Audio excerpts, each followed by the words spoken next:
ఆంధ్రప్రదేశ్లో చంద్రబాబు మళ్లీ గద్దెనెక్కారు. ఇప్పుడు ఆయన తెలంగాణలో టీడీపీ బలోపేతంపై ఫోకస్ పెట్టారనే టాక్ వినిపిస్తోంది.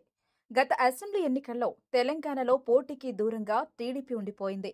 లోక్సభ పోల్స్లోనూ సైకిల్ పార్టీ పోటీ చేయలేదు. ఏపీలో గెలుపు జోష్తో ఉన్న టీడీపీ తెలంగాణలో జరగబోయే స్థానిక సంస్థల ఎన్నికల్లో అదే జోష్తో పోటీ చేసేందుకు రెడీ అవుతోందని రాజకీయ పరిశీలకులు అంటున్నారు. ఏపీలో బీజేపీ జనసేనలతో జతకట్టడం టీడీపీకి కలిసొచ్చింది. తెలంగాణలో అదేవిధంగా ఆ రెండు పార్టీలతో కలిసి ముందుకు సాగాలనే వ్యూహంతో చంద్రబాబు ఉన్నారట. కాంగ్రెస్ బీజేపీ దాటికి బీఆర్ఎస్ బలహీనపడిన ప్రస్తుత తరుణమే తెలంగాణలో టీడీపీ పునరుజ్జీవానికి కరెక్ట్ టైం అని ఆయన భావిస్తున్నారట.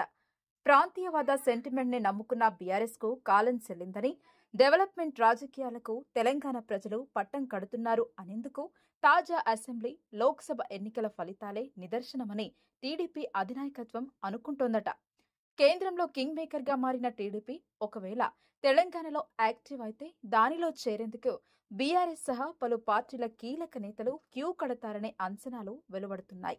రానున్న రోజుల్లో ఆ దిశగా టీడీపీ హైకమాండ్ తెలంగాణ చంద్రబాబు కసరత్తు చేసే అవకాశాలు లేకపోలేదని రాజకీయ పరిశీలకులు అభిప్రాయపడుతున్నారు. టీడీపీ గుర్తుకు, పేరుకు ఇప్పటికీ తెలంగాణలో క్షేత్రస్థాయిలో మంచి క్రెడిబిలిటీ ఉందని, దీర్ఘకాలిక వ్యూహంతో దాన్ని వాడుకుంటే పార్టీకి ప్రయోజనం కలుగుతుందని విశ్లేషిస్తున్నారు. ప్రస్తుతం తెలంగాణ టీడీపీ అధ్యక్ష పదవి ఖాళీగా ఉంది.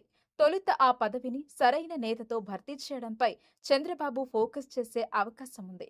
దీనిపై సమగ్ర ప్రణాళికా వ్యూహంతో త్వరలోనే తెలంగాణ టీడీపీ నేతలతో చంద్రబాబు భేటీ కానున్నట్లు సమాచారం.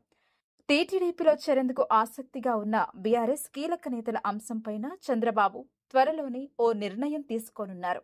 తెలంగాణ వ్యవహారాలను పర్యవేక్షించేందుకు ఓ ఇన్ఛార్జిని కూడా చంద్రబాబు నియమిస్తారని తెలుస్తోంది.